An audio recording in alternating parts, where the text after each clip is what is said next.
You should put on some music, some waiting music. Yeah, that's true. We're actually trying to figure out how that works. And when you share your screen and share some kind of audio or video, it's very laggy.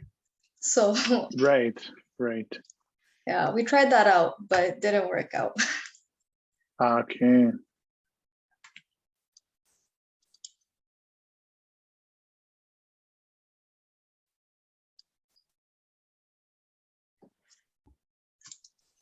All right, I think we can get started. I'm going to share my screen after this.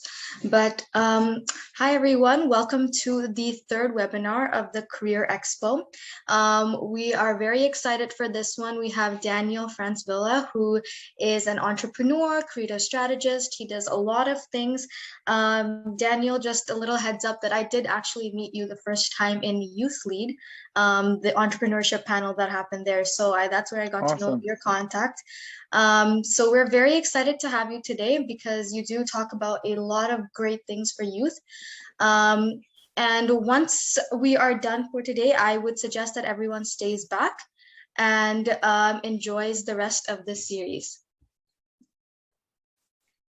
Great. So good evening, everyone. My name is Navrupam, and I'm the other co-founder of PMC.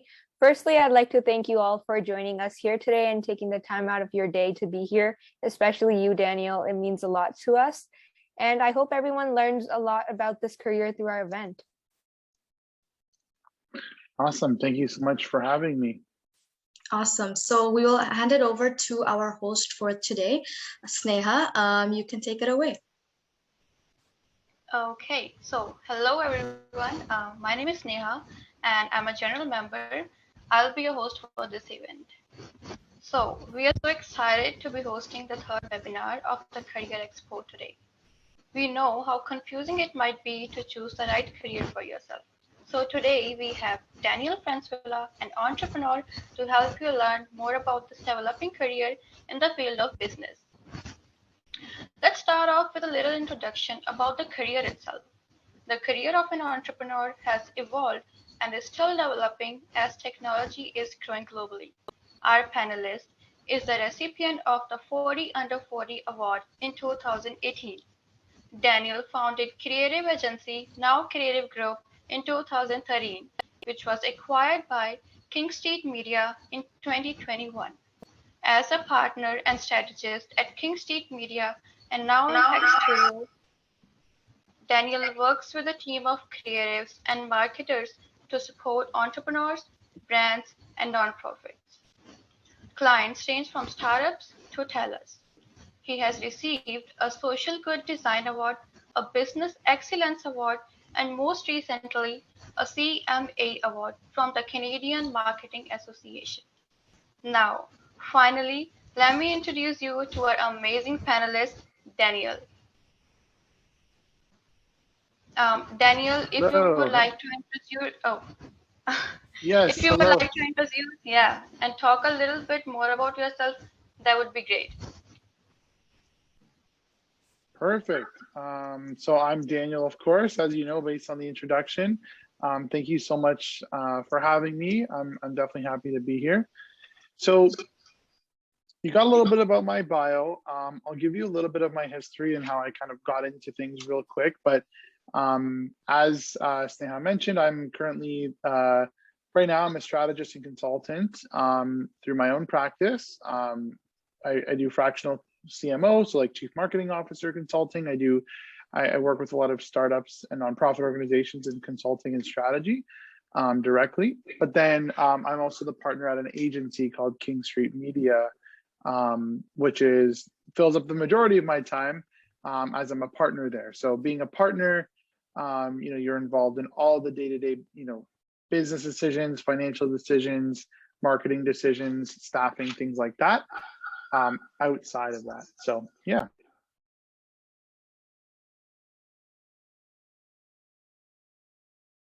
I also wanted to make sure I add that as a nonprofit organization founder, back when I was a student, it's not my current career, of course, as an entrepreneur, but giving back is a big part of being an entrepreneur, for me at least, and supporting and volunteering.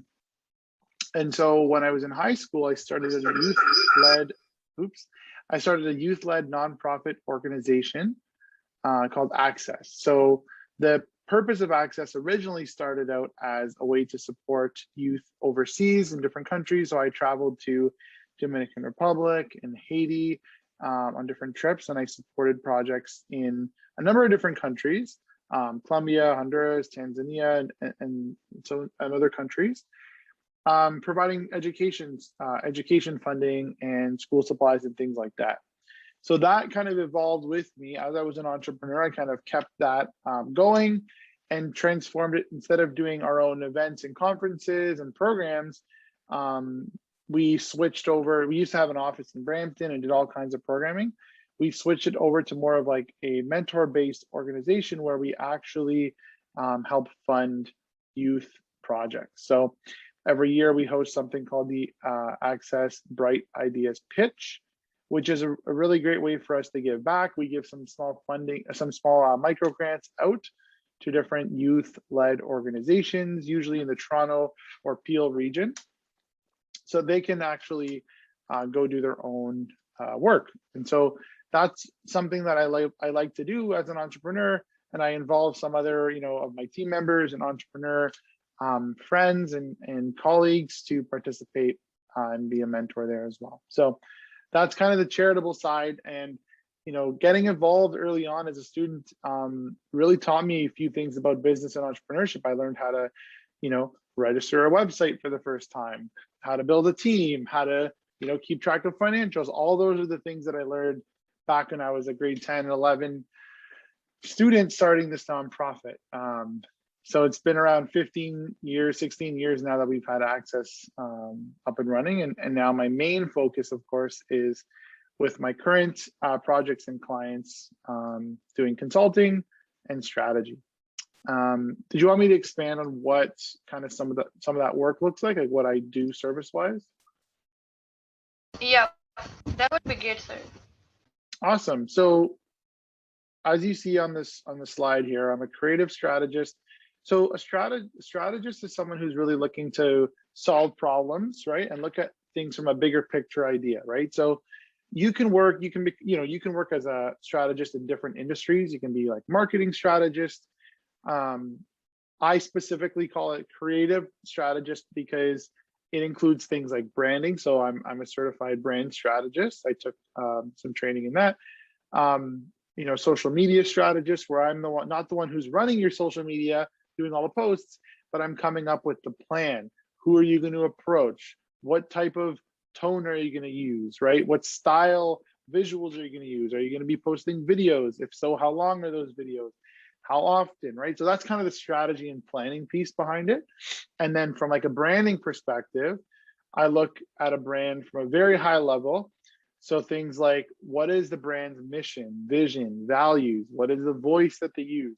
Who does this brand partner with? Who is this brand attracting? And then building everything around that. So making sure that it all kind of aligns and fits.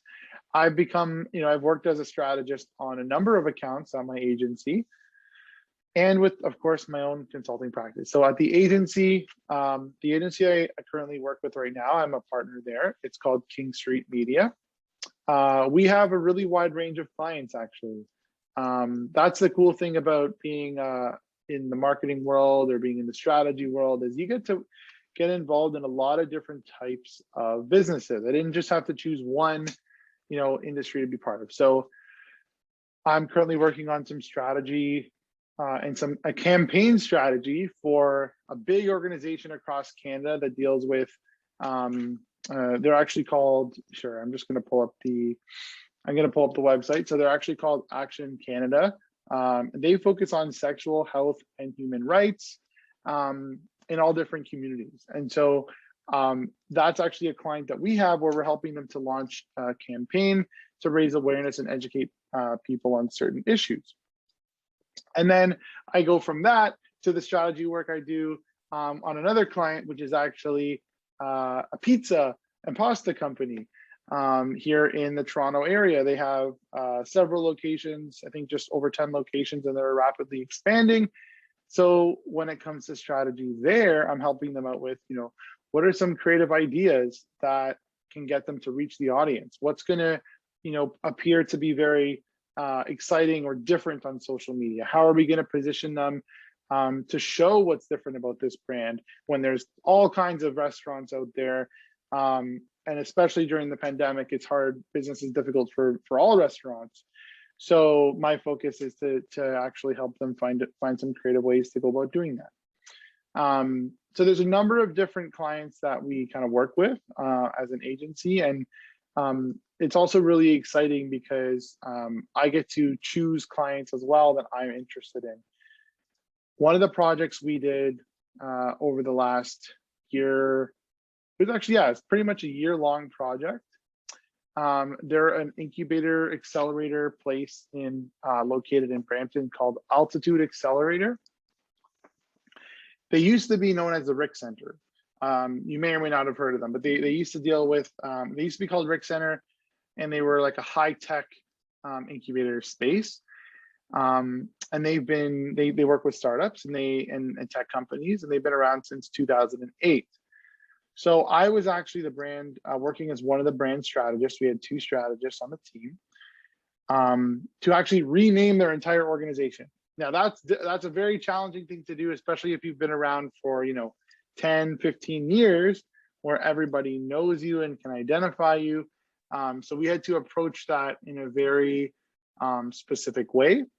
And so we put together a lot of planning and proposals, and we had these sessions that we facilitated behind the scenes with their board, and sessions with some of their members. And so that really, there's a lot that goes into the work of a creative strategist there and a brand strategist to kind of get everyone on the same page, because you're really trying to build a brand that people can align with and trust, right? You don't want to say that you're a member or you're a staff, you work for Rick Center or Altitude Accelerator if you don't actually believe in what they do, or if you don't really agree with it, right? So you don't really agree with the name or the brand or the colors. So working as a strategist and a consultant and a mentor, I often will get very involved and really learn about the real needs and concerns and goals of the client. So that's one of the things I enjoy, is diving deeper, not just like, oh, you need a graphic for your social media? Okay, I'll give you a graphic, you can post it, right? I get to dive in, I get to learn about the business. One of the clients I got to work on over the last few months, they just launched bookings officially, publicly, for this exciting new micro hotel in Collingwood. If you've ever heard of Collingwood, it's near Blue Mountain, near Wasaga Beach, in Ontario. And these 2 entrepreneurs, they're a couple. They bought a house in Collingwood that has 11 rooms in it, and they totally renovated it. Every single room has its own washroom, its own style, its own wallpaper, its own colors, very different looks for every single room. So they needed 2 things. They needed a local website team, so my agency worked on that, and they needed a strategist to help them tell their story on social media and figure out how the heck do we, frame ourselves. We're doing all these incredible things, but we aren't even going to be open for a few months. So what do we talk about, right? How do we build up the hype? So I got to work on that, and as part of my work, I was trying to explain that I can be very connected and very close with the clients. I actually stayed at the hotel a few times, right? It was under some of the rooms were not ready yet, but of course, my room was good to go. And I got to see what it was like in the mornings, to wake up there, see what it was like in the area, see what the local, cafes are like, and, learn about the whole guest experience, right? So that's something that, as a entrepreneur and as a strategist, that for sure, you've got to really know your clients and know the problems that they're trying to solve. If you can actually, you can work virtually for anyone, right? You can work remotely for any company in the world, but there's something, really helpful about being close to the process and close to the experience where you can offer that expertise. And I will add, before I kind of see if anyone has any questions, that a huge part of, being a strategist is looking at things from an outside perspective, right? So if you are opening, let's say if you're opening a cafe and you're busy every single day, focused on the products that are in your cafe, focused on the schedules of your baristas and employees, you're focused on, oh, this customer has a complaint or there was an issue, we're out of chocolate, what do we do? You don't really get to see the bigger picture, right? You don't really get to think of, oh, who should we partner with? Or, oh, I heard there was this new product. How do we get this product in our cafe, right? You're not looking as much for those outside ideas because you're very much in the business day to day. So as a strategist and a consultant, I can help to take them a step out of that business, right? And look at it from a different level, a different perspective, and show them like, actually, I heard about this restaurant that's doing this, this, and this, and here's why it works. What if we adjust that idea and make it work within your cafe? And all of a sudden, you're bridging the gap between two different worlds, right? One thing, just a general principle is that, you know, people talk about creativity and innovation and strategy, and what does it all mean? A big part of creativity is about connecting the dots, right? So finding things that are working in one area, or finding a great idea in one area and linking it with another idea, and all of a sudden you've come up with something super innovative and super creative, right? So that's something that's exciting every day. I get to kind of find ways to link these things together and find those awesome solutions for my clients. I know I just kind of talked a whole bunch there about a few different things I'm involved in, but I was hoping to give you, a few examples here and there. And I'm happy to give some more examples. I can also show you some examples of some of our work, some of our videos that we produced, if you'd like. But does anyone have any questions at all now about, what it looks like behind the scenes, what my team is like, my schedule is like, anything like that, or even just questions about starting a business? I'm more than happy to answer. Yes, sir. We are just going to take questions in 1 second. Perfect. Okay. Yeah, so a few ground rules before we get started with the event today. Please keep in mind that this session is supposed to last 30 minutes, so we'll stop taking in questions or answering them after 7:05 or 7:10 at the latest. Note that not all questions may be answered because our panelists have their own unique experiences, so they'll be answering based on that. You may all start putting your questions in the chat and we can get started. We would suggest avoiding turning on your mics as there may be a lot of confusion when multiple people are speaking at the same time. So if we are answering the question you have put in the chat, you can turn your mic on at that point. You can also raise your hand and then turn your mic on once we call you. We would highly encourage this option because you have the chance to network with Daniel. If you would like to turn your camera on, please feel free to do so. We highly encourage it. We will wait 2 minutes and then we'll take the questions. Also, Daniel, you may look in the chat as well. If there are any questions you see that you want to answer, please feel free to go ahead. Reminder, this is a live Q&A, so this is the time to ask whatever you are doubtful about. Please also stay until the end of the event as we'll be announcing how our giveaway will work. And do follow us on all of our social media platforms to see who the winner will be. The link was just put in the chat.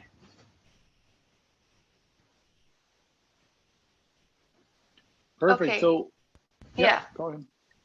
Yeah, so we have our first question. Ankita is asking, what are some of the tips on making a good resume? Got it. So when it comes to resume, and by the way, I do get to review a lot of candidates, and I used to do a lot of interviews directly one-on-one, and I would of course ask for the resume. Now, my comment on the resume is that it's not as important as everyone may make it out to be, because it's really important that you have a personal brand or a portfolio or a website that can really showcase your work, right? So if you have, good references and testimonials, your resume doesn't have to be anything spectacular, right? it is going to be the first thing that sometimes people see to get you in there, but a lot of times it's really a formality, right? Where they're already going to find out about you through your social media and through your website and through things you've shared with them, right? So the resume is just kind of a way to document everything and back it up. As an entrepreneur over the last few years, instead of using a resume, I really use my LinkedIn profile, right? So the LinkedIn profile is actually a really great way to have like an interactive resume, because you can update it with projects, you can update it with, links to your work and videos and things like that. LinkedIn also has a feature, funny enough, where you can actually go in and save your LinkedIn profile as a PDF. And so I've actually, the last couple of times I've needed a resume for, a RFP I'm applying for, or for a project or anything like that, I've simply been able to do it through downloading that. So again, like, it's going to be different for every industry, and ultimately making a good resume, the purpose of that resume is to show your skill set very clearly, and get all those keywords that people are looking for, right? So typically, if a job posting mentions a lot of keywords such as communication and branding and time management and marketing skills, and maybe they mention some specific software tools, of course you should include those somewhere in your resume so that they come up, right? If of course you have those skills. But that's only because sometimes nowadays resumes are just read by automated systems, right? Not even people sometimes, right? At big companies. So that's my comment there. I would say there's a few misconceptions about resumes, such as like putting your actual home address, which is not necessary. Putting your birth date, age, not necessary either. Sometimes those things can work against you, so you shouldn't include those if you don't have to. Okay, I see. Yep, that was very informative, sir. Okay, so the next question: how did you start a business, and what are your initial steps? All right, so I started my very first business, as I mentioned, was the nonprofit. And I said, I was a 16-year-old student, so I faced a lot of challenges with not having, I wasn't 18, so I had issues like registering it and getting the legal documents and all that kind of stuff. But not having a credit card, all those things. But I'll fast forward to kind of launching my own business. My very first business was, I registered my company, which was my freelancing work. It was basically my design work. I started off as a graphic design freelancer. So the first steps I took was, of course, looking how to register it officially, so that all the money I make and all the invoicing I send out, I'm able to actually put a company name and company address. So that was the first step. There's some websites you can go to very easily sign up for those. So I can post a link after for those. And after that, it's important, depending on the business, you may or may not need a formal business plan, right? If you're building a startup, or if you're a consulting or a freelancer, you don't so much need a business plan, but you really need to focus on learning a few things that would normally go into that business plan, such as who's your target audience, who are you actually trying to reach? And number two, what is the price point that is a fit for them, that's also going to allow you to make money, and it's going to be worth your time. So you may find that sometimes your pricing and their budget aren't going to align. And so you have to learn about, what type of audience is actually the best audience for you. I learned after my few years of starting my creative business, now it's called Now Creative Group, these clients, we had something called the startup package, and it was like a very affordable price, but even for some of those clients, they had a hard time paying for the startup package. And we knew that we could barely even cover our own costs of paying our team, right, for the work and running and having the office space at that price. So we knew it wasn't really a problem with our price, it was a problem with the client, right? So we knew that we had to switch our client to be a more established organization, right? Or a startup that's already has funding, for example. So you can look at, different options there. Maybe it could be the same price, but it's less services that you're offering, and, really adjusting. So that does take some time to experiment. So To answer your question there, and Kita, I think it really is around going through the legal registration process and really defining your customer and your pricing. When it comes down to launching, you of course need to have a brand and a very easy to understand, website, which then translates into everything else that you do, social media, videos, etc. But more importantly, don't put your whole entire 10-year vision of everything your company or your organization is supposed to be. You really got to start with, okay, we are this one company, this is what we do well, this is our focus, right? And eventually you can expand on that. Some of the biggest brands in the world just started with one product, right? Even looking at like Starbucks or Tim Hortons, they started with, like, Starbucks started strictly with coffee, nothing else. Tim Hortons started strictly with coffee and donuts, nothing else. And they got into other areas of business, of course, afterwards, right? Okay, so next question we have, how do you build a good personal brand? Okay, so a personal brand, I'm glad you asked about it, because not everyone knows that you need to have a personal brand, but you have a personal brand regardless of if you think you do or not, right? Personal brand is basically what people or how people will describe you and what you do, how people will think of you or your work, right? And so personal brand is something that can be created based on how you act and how you work, right? And how you interact with people. Now, because you may not have a lot of work experience or you may not have a lot of connection, the idea is that you need to focus more closely on how you position yourself and how you word yourself, right? Your personal brand is going to continue to evolve. So the biggest key to a personal brand is something I said a little bit earlier, making it clear how you can help someone or how you can work with someone, right? Like, you can be many things. You can be a coffee enthusiast, and you can be a musician, you can be a piano player, and you can be a business student. But what do people need to know about you there, right? People may need to know that you're excellent at finance. They don't need to know all the other things. You can tell them those are interests, those are great personality things, but it needs to, your personal brand needs to say like what you're passionate about, or when you have a business, exactly what you do, right? So instead of saying I'm in finance, I would say I help companies keep track of their budgets, right? Or you would make a statement that changes it to be, how do you help that person, right? Or I'm passionate about numbers, right? Whatever it is, that's how you're going to help to frame your personal brand. And then the question is, how do you build a good personal brand? Well, part of that is actually putting out content, sharing videos. They don't even have to be your own videos. They can be things you relate to, things you connect with that follow the same principles of your personal brand, that are all connected. And so the more people start seeing you talk about, let's say, design, you post articles about design, you share your own thoughts on design, you post a bit about your work, you comment on other design work. Now people understand that, okay, like this person is obviously like super into design, like this is their passion, this is their thing. And a good personal brand, it really is that you're the go-to person for that thing, right? So when I think of design, I'm going to think of Daniel. When I think of tea, I'm going to think of this person, right? And that's the best part about a personal brand. All right, that was a great answer, sir. Thank you. We have reached a time limit, but we'll still answer some more questions. So please keep that in mind. I can stick around. I can stick around till 7:10 if you need me to. Yeah, sure. That would be great, sir.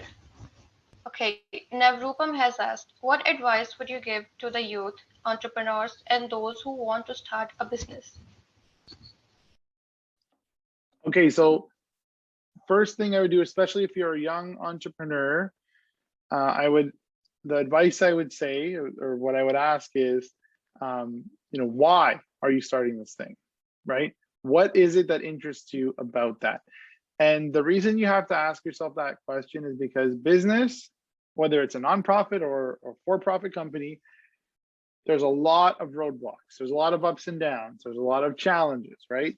Even if it looks or sounds amazing, or you think it might sound easy, there's going to be a lot of problems, a lot of struggles. So if you don't have a very strong, reason why that you can kind of keep going back to when things get tough, chances are you're going to give up. And it's easy to give up because there's literally so many issues that can come up. As an entrepreneur, as a business owner or a founder, you're kind of carving your own path, right? And so you can do everything right, but if the market isn't there, or they can't afford your product, or there's not enough people in the area that are willing to drive your car or buy your cars, or whatever it is, no matter what, you're going to have to figure out how to actually innovate and how to change, how to pivot. And so you've got to really be flexible, and you have to know why you're doing it. That's why I love working with entrepreneurs that are what we call social entrepreneurs, right? Where they're mission driven. They want to make the world better. They want to make their city better. They want to make their community healthier. So their business is all focused around that. So they know that if they start a healthy, smoothie shop, let's say, their goal is to help people live healthier, happier lives. And that idea is not working out because smoothies are too expensive. Well, guess what? They can change their model. They can change their model to now be a nutritionist. They can change their model to now offer training to schools to offer health programs. They can change their business, right? But they're still there to solve that problem. And so they're still kind of passionate about it. So I would say that's my number one advice, is to find something you're super passionate about, something you care about. And money, you don't go into starting your business to make the most money, because it's actually one of the slower paths to making money, because you have to build up from nothing, right? And sometimes as a business owner, you have to go into the negatives first before you can actually make money. So just keep that in mind. Any of the get rich quick things that look too good to be true, it's probably not the reason to get into business. Okay, so someone has asked, what post-secondary pathway do you think is the best to work in your field? Okay, got it. So for me, I'll just give you my example, because everyone's path is different, right? I've hired people not based on their education. I've hired them based on their portfolio or based on their experience that they have, not just the education.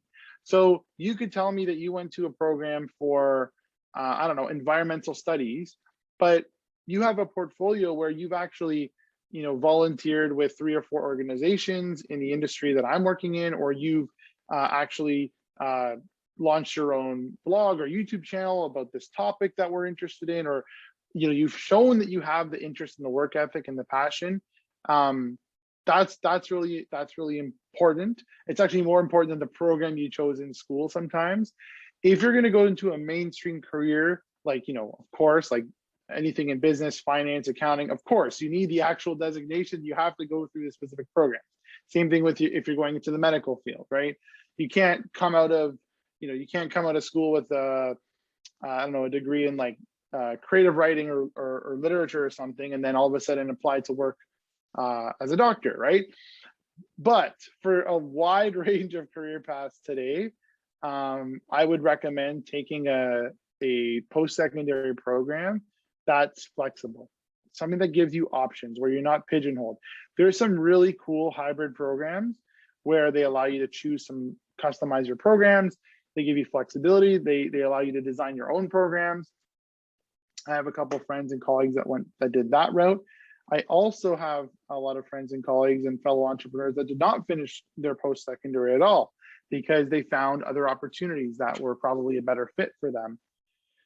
And lastly, if possible, unless you're really trying to become like, top percentile, lawyer, or, one of those key professions, the actual prestige of the name of that school you go to isn't as important as people may think, right? Yes, of course, you're always going to have a foot in the door if you graduated from Harvard, or if you got into Harvard or Stanford or something, right? But that's not like as important, and it won't be as important in the future.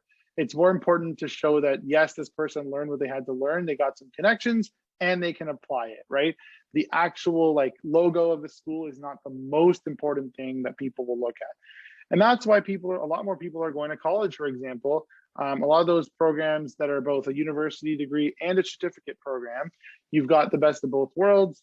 You know, it may not be from the most prestigious school in the world, but you actually got a really great education and experience. So I've hired people that have gone to, you know, some of these hybrid programs where a university and a college partner up, and I think those are awesome. So long story short, I would choose something that's flexible and is going to give you a wide range of experience and skills. Oh, and also, Yeah. just to clarify on that question, like if you want to go straight into business and launch your own business or build a startup, you don't need to sit there for 4 years and pay tens of thousands of dollars in school, right? Like I had to get I decided to finish my degree, which was in design at OCAD University. I did not need that degree to do any of the jobs I'm doing. Yes, when I did a contract with the city of Brampton, it said that post-secondary education is preferred, but that wasn't, you know, that wasn't the only way to get into that job, right? It just meant that they want a degree. When I did a contract with Sheridan, they are a post-secondary institution, so of course they wanted some post-secondary education, but it's not the only way to get into certain jobs. And so if you're going to go straight to be an entrepreneur, you don't have to have that degree. Now, I wouldn't say don't learn. I would definitely say do some of the intensives, right? There's like these month or 3 month long development boot camps you can go to. There's some intensive 1 year programs you can do. And I'm all for training and programs and continuing to learn as you go, but you don't have to sit there for 4 years and not do anything out for your business in the meantime. That would be very helpful for the aspiring business students. Moving to the next question, sir. Anushka has asked, how can we develop good communication and networking skills? Right. So, of course, you know, some of us are very outgoing and automatically, you know, it doesn't come as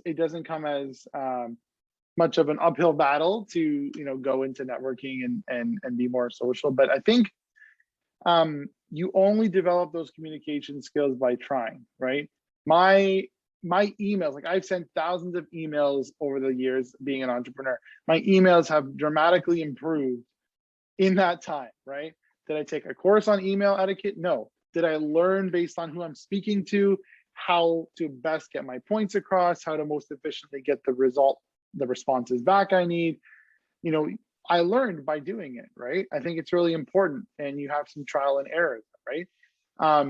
So that's a huge thing about communication. So there's some general principles that of course can apply, and it's quite easy to look at some online videos and document and blog posts that help you guide those principles. When it comes to networking, that's a whole other story. So, you know, nowadays, the last couple of years, there's been a lot of these virtual networking things. They're a little bit harder to connect, you know, as personally or as deeply with people. But at the same time, you can also reach more people, right? So requesting connections on LinkedIn and not just clicking add. It's adding people with a custom message, right? Hey, I notice you have a career path in creative agencies. I hope to work with agencies one day. I'm an aspiring graphic designer.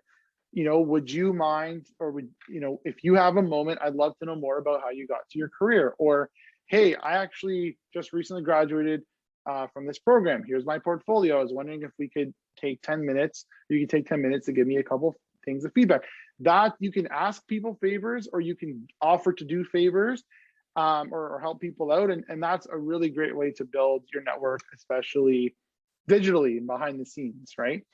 Remember that networking, just like business and your personal brand, it's like you have to put in what you hope to get out, right? It's not a one-way street. Just because you're a new graduate that needs help, or you're a young student that needs guidance, it doesn't mean people are going to stop everything and help you, right? There are some great people that do that, and of course, I mentor a lot of students, but it's not my job, right? No one actually pays me to do that. So you can't rely on that. You need to kind of go out there and build your network. You know, a really great way for me early on, last thing I'll say about this topic is when I started my nonprofit, I needed to build a team, of course, right? But I was super active in the school community. Like I was involved in like all these clubs and teams in my school, right? People knew who I was. So when I needed to ask for volunteers for something, people knew about me, right? I volunteered at all kinds of other nonprofit organizations. And so I had made some connections there, right? So that's just something I wanted to throw out there, that, you know, you can definitely put yourself out there in order to help find some opportunities for yourself as well. That was an amazing explanation. All right, we have reached our time limit, so now I'll hand it over to Ankita. Thank you, Sneha. We are really grateful for how this event turned out. Again, like the rest of the panelists, you decided to give us more advice rather than talk to us more about your career. And I found that very intriguing because a lot of people here might want to go into different fields, maybe not business, but everything that you said kind of applies to any industry that you would go to. For example, the networking, the mentorship, that's something you would need in almost any industry, any job that you want to do. So I really did appreciate that. I think you did put your contact information in the chat. I was just going to get to that. If any of you have any more questions, feel free to contact us or contact Daniel. We did put our social media links before this, so you can just get that, or we can put it again. So Navrupam, you'll be doing that, or you can contact Daniel himself. I know that a lot of you have left already, but for those who are here, we are actually hosting a giveaway. We've partnered up with a small business here in the GTA area named A Creative Outlet. And there will be 2 winners. Each winner will get a logo sticker as well as a customized logo sticker as well. So as you can see on the screen, that's how it looks. There will be 2 winners for this. General members, you guys will be getting 3 entries if this was the first event that you've attended. If you've already attended one, then your entries have been accounted for. For those who are not general members and this is your first event, we are counting your entries into the giveaway for attending today. The rest of the rules for the giveaway are on our social media platforms. So if you do want to increase your chances of winning, please follow the rules that are posted there. If you do have any questions, feel free to reach out to us. We're going to take a quick screenshot right now just for promotional purposes. So I'm going to stop sharing, and if you guys want to turn on your cameras in the meantime, please feel free to do so. We want to have everyone's faces showing in the picture. Awesome. Yeah, I know a lot of people had to go because we went over time, but feel free to turn on your camera if you're still there and you're not you know, lying in bed or something.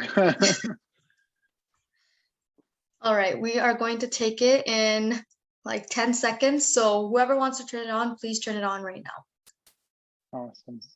If not, it will be us. Yeah, there are a lot of more people here, but I guess they had to leave because of the time. Nope. Yeah, no problem. I was going to say, and you have the recording as well. So maybe you can take a screenshot from earlier in the recording. I'd love to be able to get a copy of the recording too later on. Yeah, for sure. For sure. We'll get that done for you. All right. I'm going to take the screenshot right now in 3, 2, 1. Okay, awesome. Thank you so much, Daniel. That was an amazing panel. We would love to have you again for another event that we host, or if we do anything else, we would love to collaborate with you. For those that are here, we are continuing on with our Career Expo series. Tomorrow, David Robio, who is a realtor and a broker, he's going to be joining us. So feel free to register for that event as well. Again, if you guys did have any questions, you can ask us or you can ask Daniel. I think we've put the audience feedback form in the chat. So if you guys have any kind of feedback for us, please feel free to fill out that form. It's going to take like 10 to 15 seconds. It's just a few questions. Yeah, it's just a few questions, and we just want to know how to improve on our next events.